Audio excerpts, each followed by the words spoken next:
I want to point out that one of the things that we're doing in today's session is actually going to use the next couple hours to dive a little deeper into some of the bigger points that we started with in the New Jersey example. And so I want to invite up our next team of speakers who are going to help us dig into this idea of selection and how do you best harness your hiring process to get you started in a sustainable workforce.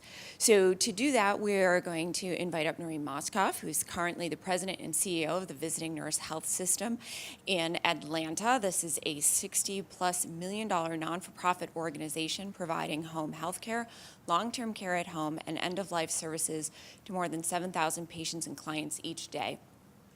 The Visiting Nurse Service employs approximately 750 professionals and operates a 360-bed Hospice Atlanta center, which is the largest hospice facility in the state. And any of you who run 24/7 hospice houses know that that is quite a challenge. I speak from experience on that. Prior to moving to Atlanta, Norene was president and CEO of HCI VNS Care Services of Iowa. She successfully led the merger of Hospice of Central Iowa and Visiting Nurse Services of Iowa, the state's largest home care and hospice programs. And under her leadership, HCI VNS was recognized as one of the best places to work in Iowa by the Des Moines Register, honored with the United Way of Central Iowa's Live United Give Award and the Better Business Bureau's Integrity Award. I could go on and on. Norene's resume goes on quite a bit, and in full disclosure, I used to work with Norene at HCI VNS, so that's probably a little bit biased. But she is going to be joined on the podium today by Mark Weirsma, who serves as the president and co-founder of Home Health Selection Solutions. Mark received his BS in Business Administration from Central Michigan University in 1983. For the past 17 years, Mark has partnered with healthcare employers to identify the behavioral competencies that predict success for specific healthcare job families. This empirical data, coupled with best practice selection methodologies, have provided healthcare employers with objective practical tools to assist them in their selection process. Today, Home Health Selection Solutions is designing and validating a behavioral-based pre-employment assessment for nurses that will address the unique needs of home health and hospice employers. And they are working with Norene's team in Atlanta, so I invite them to take the stage here.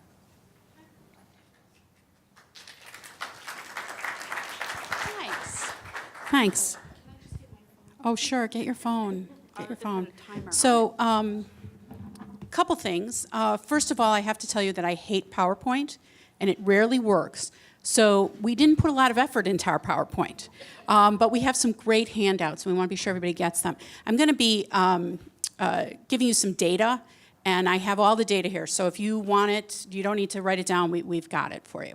The other thing that Danielle, although she kind of gave you all the things my mother loves, I want to share with you my interest in workforce. I came to Iowa in 2009 and found that the average age of our nurses was 49 years old. And when I looked back, it was going up not by just 1 year as the nurses got older, it was going up by 2 years, year and a half, 2 years of our average age. So I thought to myself, I've got to do something, or in 10 years, I'm not going to have any staff.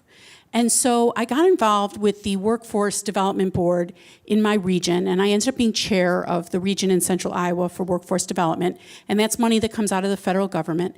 And then I also sat on the statewide board. And what I learned is that there is a tremendous workforce development system in this country, and that we all have opportunities to tap into it. And there are groups that are working on this, but we don't seem to know about them, and they don't tell us much.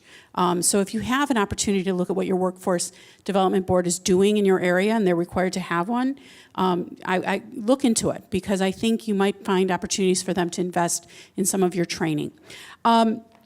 So I want to ask everybody to stand up for a moment. Everybody needs a moment to stand and stretch. And one of the things that we're going to be talking about before we start talking about all this great science that Mark has is some of the workforce trends. So I'm going to ask you, if you're standing, if you would sit down if you're over 50. If you're over 50, please sit down. You're not sitting? Okay, if you're over 45. Okay, so look around, folks. These are the two people who are going to take care of all of us. Now, thank you.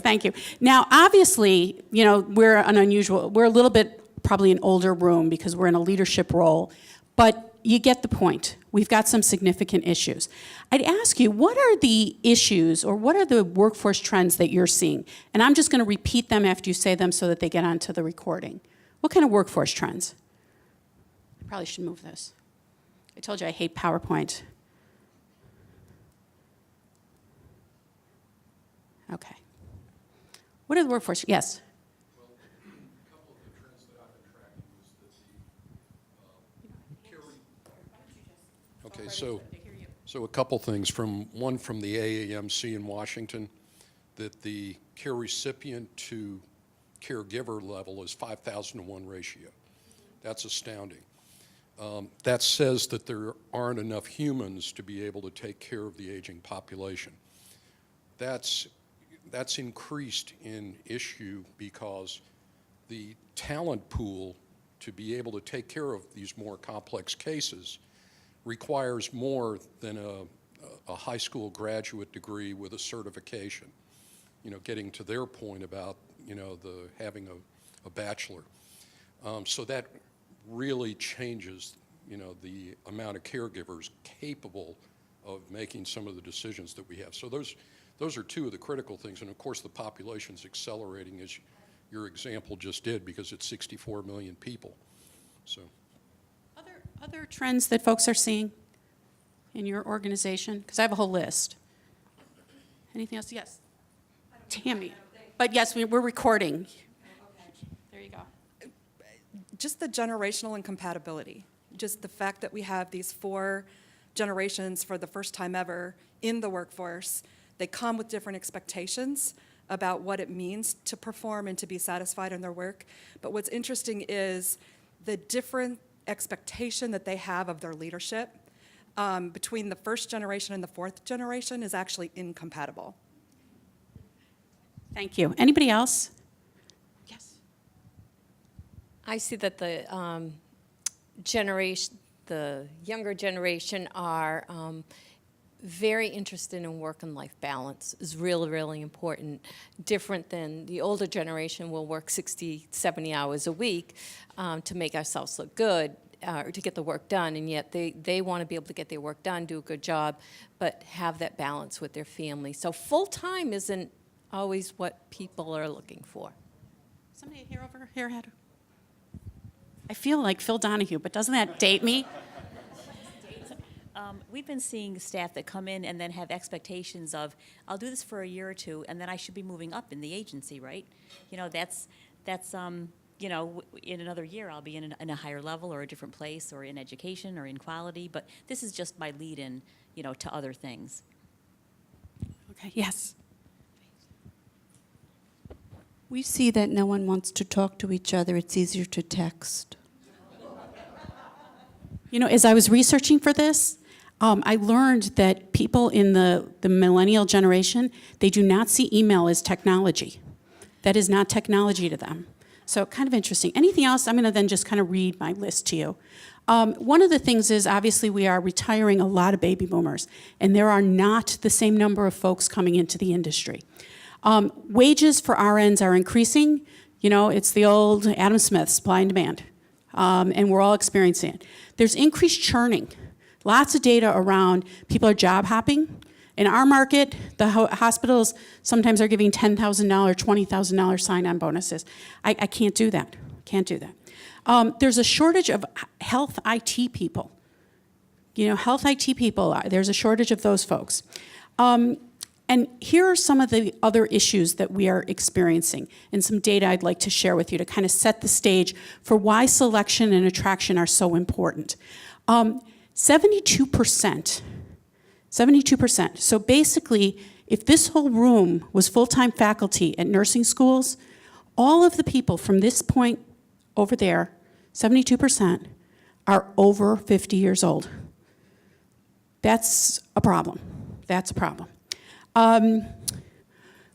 we also know that between 2010 and 2020, the greatest, fastest growing professions, our folks are in the top 3 of the our top 3 of 30: nurses, home health aides, and home care folks.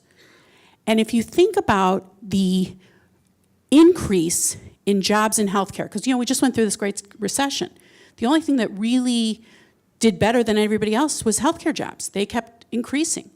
Over this 10-year period from 2010 to 2020, the greatest, fastest growing jobs in healthcare are in home health.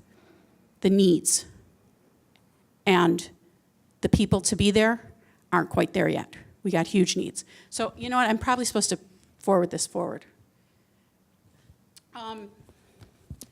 There was a study that was done that we need 1 million more nurses by 2020. 1 million more. 712,000 are new jobs that are not around yet or weren't around when the study was done in 2012. And about 400,000 are replacement jobs. So these are really kind of scary statistics as an employer. How am I going to get people? And I don't want to screw it up. And I want people who are going to stay with me.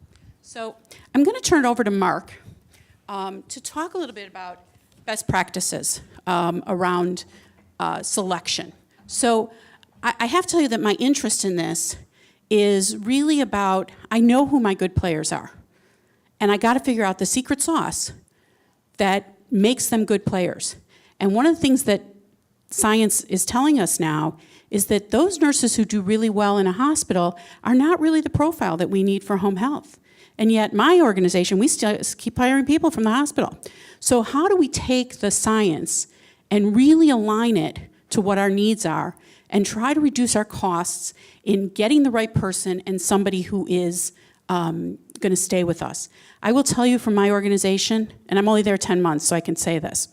Our turnover rate was close to 50%. We went through 600 people in 2 years that came and went. 600 people. That's a lot of people. That's a lot of cost. And 75% of them we lost in the first 7 months. We lost in the first 7 months. So we have to figure out how to get the right people in the door because we're investing in them. We all invest in them. So I'm going to turn it over to Mark to give you some ideas of some ways to figure out if you're hiring the right person and if you have some alignment with your organization. So here's Mark. Thanks, Norene. And to her exact point, thank you. How many of you are involved with some type of initiative surrounded around new hire retention, trying to increase new hire retention? Most of you, most all of you, yeah. And so what we'd like to do is present a few tools to you today that are very practical that you might be able to use to help pursue that goal. And some of you are using these, and Norene's going to provide some real-life examples that she's using in her organization. We're going to talk about a little bit about realistic job previews that can take place in a variety of different forms. We're going to talk about situational judgment questions, and then we're going to talk about actual behavioral interview questions, which many of you are probably familiar with. But just to lead in real quickly with a graphic example of realistic job previews, realistic job preview is really what somebody thinks the job is all about. And so they have this vision in their mind, might be based on reality, might be based on a TV show, might be based on a life experience they've had. So they're thinking this is what the job is all about, but the reality of the situation is this is what they're going to be doing. And so it's nice to be able to clear that up well in advance of that selection decision. So Norene's going to share a little bit about what she's doing in her organization in regard to, we also call them RJPs, so if you're RJP, it's Realistic Job Preview. See, I never knew what RJP was, and when I met Mark, he kept saying RJP, RJP, and I'm like, what is that? What is that? I'm embarrassed to tell you this, and some of this has happened to me in Iowa, but I hired a hospice nurse who was so amazing when I interviewed her. Amazing, amazing. And I thought, she's going to do what we need her to do. And 3 weeks later, after she spent all of her time with us, taking up resources, she said to us, I didn't realize I'd have to take care of people at end of life. My patients are all dying. And I'm like, are you really? I mean, it's almost like if it wasn't real, nobody would believe it. Huh? No, you didn't have the same conversation. Because I'm in love with case studies, I think I wanted to do a case study where I said, you walk in the door, it's really crowded, there's stuff on the floor. And she said, do you want them never to come back? I said, maybe. I mean, maybe, that's part of it. Okay, I don't feel so bad that I had this experience of hiring somebody who didn't know they were going to work with dying patients. But so one of the things that we do is we give everybody an opportunity to really go and see what it's like. You know, we are in Atlanta. Atlanta traffic is otherworldly. It is gridlock. It is, you know, people in Atlanta are super nice until they get in their vehicles. And our folks are in their car an awful lot. And so we want them to experience all that windshield time. And we ask them not to be on their phones, and we ask them not to be on their computers. And we want them to see the kinds of homes we're going into. We want them to experience, and we send them out with different people. You know, we're not staging this. And we serve Buckhead, which is a very, very wealthy area, and we also serve what I like to call the 9, 10, 11, which is the zip codes that are really very vulnerable folks. And so, you know, it's a normal curve. We have trouble hiring for one end of the curve and the other. And so when we're sending people into these areas, we want to be sure that they understand what it's really like. Buckhead traffic is probably the worst. And then you have all the idiosyncrasies that go with it. So that's something that we're doing around realistic previews. I think that, and in Iowa, we mandated it for everybody we hired. We were very rural, and we wanted people to really see what this is about. Because how many nurses do you have that come to you because they think, I'm retiring into hospice, or I'm retiring into home health? I mean, we've all experienced it. And these jobs are harder. You're on your own. You're taking care of vulnerable people. You are sometimes in places that don't have cell service. And we really want to know, how are these folks going to perform in these conditions that are less than ideal? So that's something that we have done. Thanks, Norene. Great examples. I loved Faith's example, too, that she used. And so RJPs are effectively used when you present both the good and the bad of a job. But it's maybe some of the unique characteristics: traffic, weather, being around people that don't want you there, those things that are unique to home health. And this probably doesn't happen in your organizations, but anybody ever heard grumblings from nurses about documentation? Well, let's use that as an example, shouldn't we? And we have in our handouts, we have these. You don't have to write these down or capture these. We have these for you, so you can take these back with you. But here's an example. There's different ways of getting an RJP. One is actually, nothing beats having people do the job or see the job or take part in the job. That's the best. Second best would be an interview type style, where we present the issue. This job requires you to complete large amounts of documentation on a regular basis. Many times you may be doing this after hours. The concern is they may not be aware of or might be reluctant to do this, so let's probe this further. So I would start out with, please describe your experience with completing large amounts of documentation after hours. That's the opener. But we really get to the good data. If you're familiar with behavioral interviewing, it's the probes that allow you to dig a little bit deeper and get to the true behaviors. So how often have you done this? What about it did you enjoy, if anything? What did you dislike? Based on your perception of this job, this is where we get to the good stuff. How frequently do you think you'll be doing this? And so that's where you can start to get some real insight in terms of what their expectations are, to see if it's aligned with reality or not. And then can you give me an example of a time when you had a particularly difficult or challenging time with completing the documentation on time? And we can go further than that. What was the situation? What did you do? Ultimately, what happened? So that's just an example of an RJP and a new guest speaker. Oh no, they're opting out. An RJP and how you can use that as an interview type style. Again, I think the most effective is in person, having actually in the job itself. But this is another practical way of capturing that data. So situational judgment questions. Anybody concerned with the critical thinking and decision-making skills of their nurses as applicants, right? So wouldn't it be neat if we could get some of that data? Again, there's a wide variety of trying to capture this type of information, but we can do this again through what they call situational judgment questions. And this happens to be for a nurse. And so it presents a real-life scenario that they would encounter. So you're caring for a patient for several weeks who suffers from dementia. While you don't have any real direct proof, You strongly suspect the person's being neglected by a family member living with them. What do you do? And with this style, we present a variety of situations, so it's multiple choice. Tactfully confront them, let them know you recognize what's going on, put the family member on notice, say you're going to be reported to Adult Protective Services, avoid any discussion or confrontation, stay out of it, it's not your business, or report what you observed to both your supervisor and involve a social worker.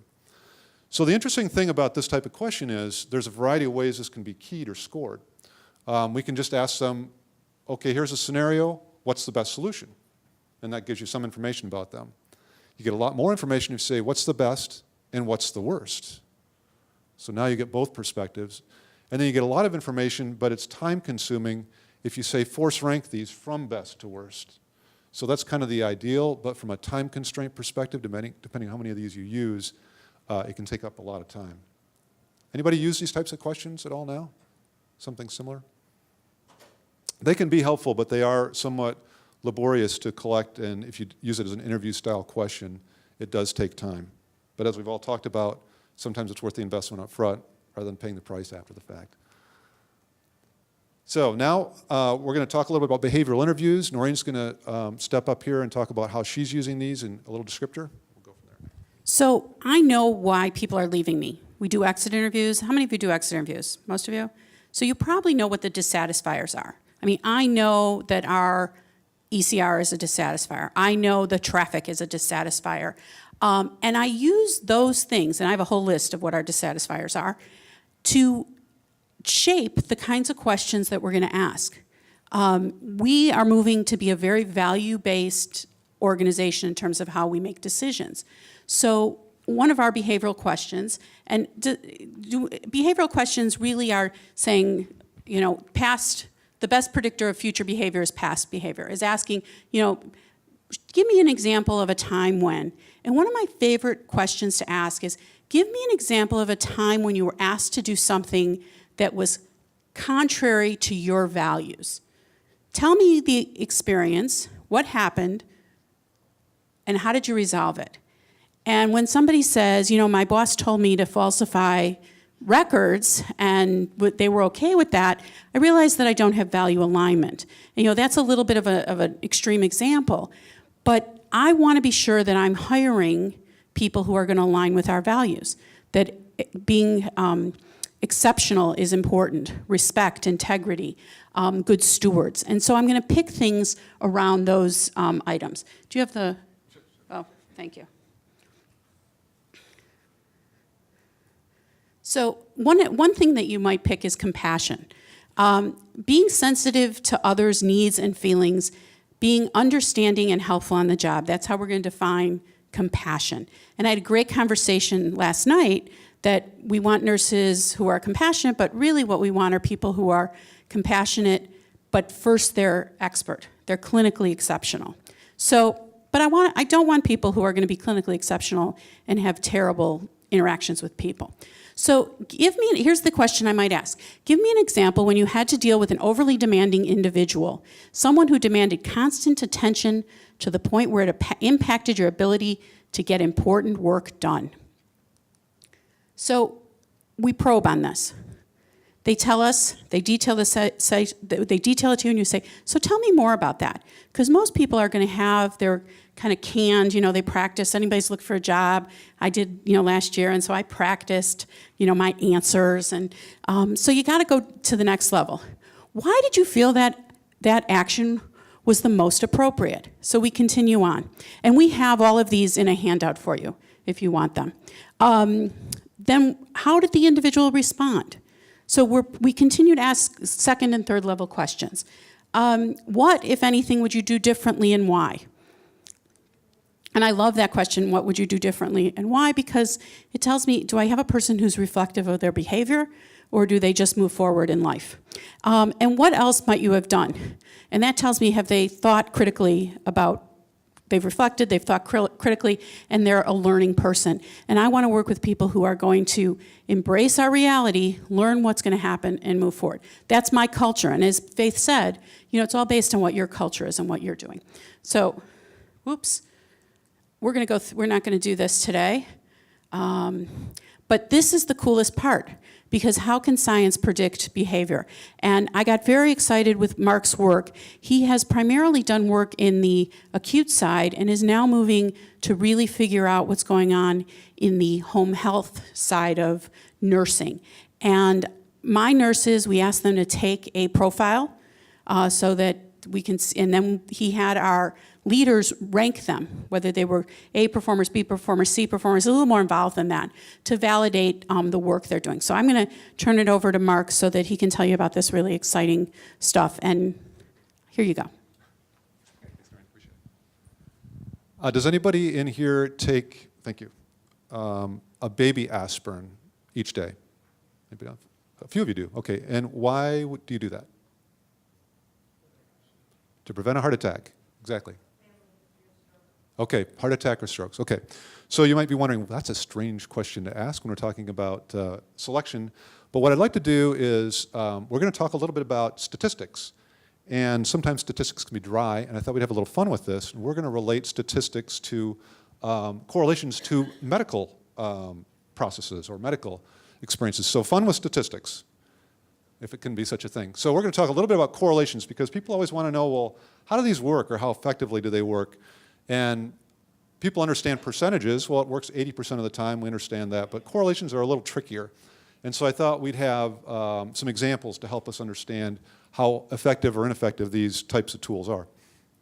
So what we're always shooting for is a correlation of 1. 1 means when something happens, you can always predict the end result every single time. It works every time. Or actually, it's 1 or -1. If this happens, this will never happen. So it's always 1 or -1 is perfect. Okay, that's the goal. But it's not realistic when we talk about human behavior. All right. So let's talk about the correlation between aspirin preventing death from a heart attack. Or, another example, Viagra improving performance. Or, assessments predicting job performance. And so here's a chance to win big prizes, and not big money, but big prizes. We're going to play Name That Correlation. And if you all would, do you mind, Norene, help me out? If you all just grab one of these, and what I want you to do, if you would, you remember 1 is perfect, right?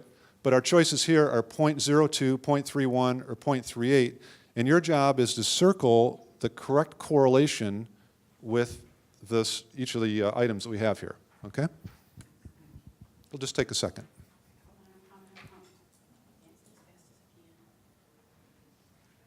Give you a hard job. Everybody good?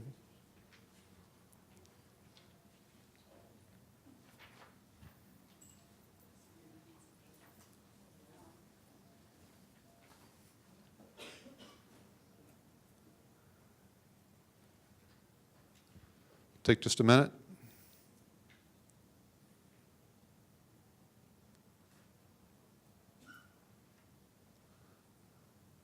All right, ding, ding, ding, our time's up.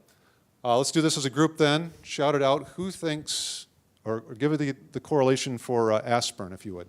Aspirin and death from a heart attack. What do you think? 0.38. What else? It's actually 0.02. Yeah, and you think, well, wait a minute. I'm doing this every day. It doesn't seem like a very strong correlation. So it tells you there is a correlation, but you know, it's not crazy predictive, because 1 would be for sure, a sure thing. Okay, this is the sketchy one. How about Viagra? Those of you shouted out C, that is correct, 0.38. So compare Viagra to aspirin, pretty strong difference in impact. And then, of course, assessments then we know is 0.31. So who had all 3 of those correct? Okay. You're lucky winners. Honor system, yep. Hold your hand up, keep it up. There's caffeine to keep you going if you're from the Eastern Standard Time Zone.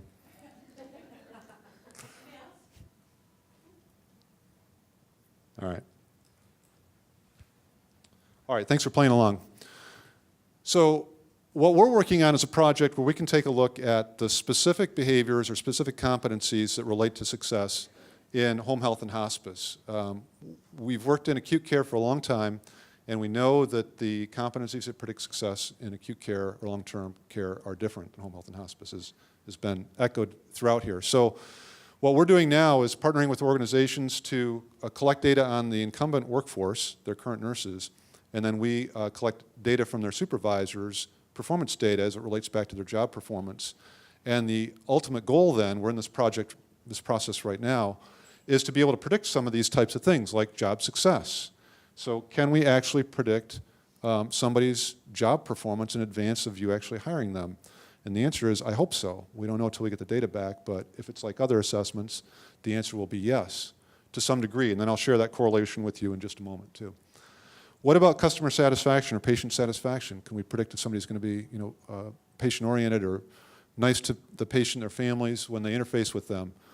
Yes, if we're successful. Turnover, talked about that. I know Faith and Lisa talked about that, being able to predict those types of things.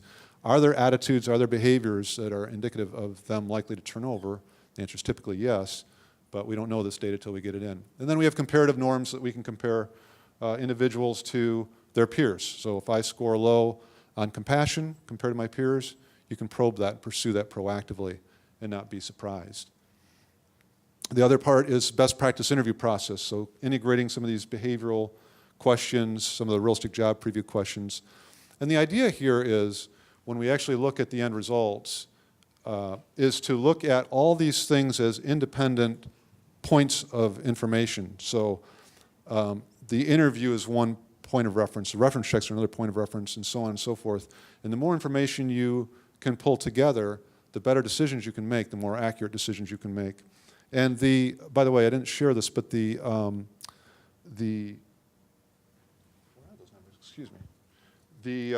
correlation coefficient for a behavioral interview is 0.39. So if you look at some of these other things, it's even better than Viagra. So behavioral interviews do predict better than some of these other things. And the assessments typically predict at 0.31. So if you look at, generally speaking, assessments are 0.31. It's very generalized, but that's kind of our target that we shoot for. So Norene, I'm going to let you wrap up. So I think it's important that we have like a cocktail of things to pick our staff. It is very important that we train our leaders in how to do this. I once heard somebody talk about how most leaders do not have the right training, and that if you put all the resumes up on a board and throw a dart, it's just as good in terms of having a successful candidate than the person picking. And I think that today we're learning that there's many more tools in our toolbox to make sure that we have a better than average chance of getting people who are going to be successful with us, align with the culture, and are also going to move our agenda and our missions forward. The other thing I just wanted to say kind of in closing is that I hope you'll take away from this a couple things. One is the fight for talent in healthcare is enormous, and it's only going to get worse. And if we can attract people and keep them, even if we grow and have additional jobs, we don't need the replacements anymore. We just need the additional jobs. And it's worth, financially, the business case is there for you to work at keeping people. You know, getting people is one thing, but keeping people is the other piece of it. And for me, and I told you, we went through 600 people in 2 years. We had to close that back door because I got a whole team of people that do nothing all day but recruit. I think there's 3 people. That's all they do is recruit. But my leaders weren't equipped to close that back door. And so it's how we talk about it. I talk about it. We have a meeting every week, all my leaders, 15 minutes on the phone. I am always talking about, are you thanking people? Are you providing proper oversight? Are you bringing your teams together? All the things that people say are satisfiers. Are we recognizing them? Because if you don't close that back door, I'm going to go through another 600 people. And there just aren't that many people, and it's very, very costly. So it's been a privilege to be here. I'm on the board of VNAA, and I've pushed very hard for there to be part of our strategic plan devoted to workforce. And this is the beginning of the conversation. And I hope that we're going to take this from today and really start to think about what can we as an industry do to improve our attraction and selection.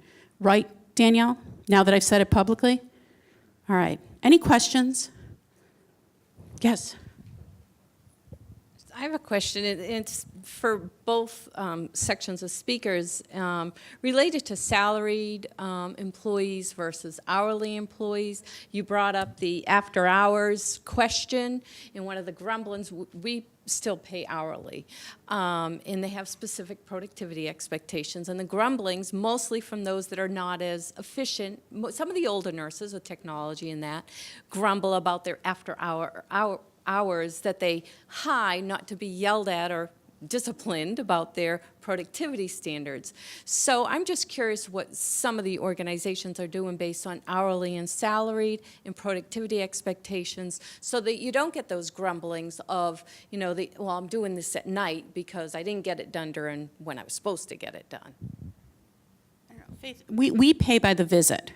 So if you do your visit, you should be doing your documentation right there. It doesn't always happen. And we have people who leave their home at 10, get all their visits done so that they can be home before the traffic starts, and then they're doing their stuff at night. I don't know, maybe Faith, do you have some thoughts about it? What you ask is a 20-year-old problem. And I think my answer was, we want a high-level performing person. We want a smart person. We're going to pay you salary. So we don't have those conversations because you're salaried.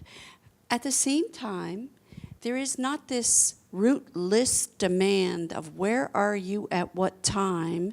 So if they go meet a school bus and go see patients after, I don't know about it. I don't care about it. So it's the flexibility. We don't know. No one asks to take time for a dentist. I don't know about it. No one, that's not really an issue. What happens is they will do their productivity and not necessarily want to do more. That's where we sometimes get into a challenge. But we have 30 visits a week they have to do. That's it, at a minimum. So how do you manage PRN visits when you don't sure if they're working or not, and you have one of their patients? Oh, there is an assumption, there is a given. You are available at all times. We have cell phones, we have iPads, I'll find you. We have, but I don't need to ask you, where are you? I need to say, thank you so much for doing what you did. Please, I have Mrs. Smith who needs XY. And when you push back, we slap you down. Because you're not going to push back. Is that wrong? I don't touch, though. I don't touch. Don't do it really, really. Yeah. And I'm not the one doing it. Right. My peers are doing it. Right. It's the team leader who reaches out. We don't reach out. That's for the team leader to deal with.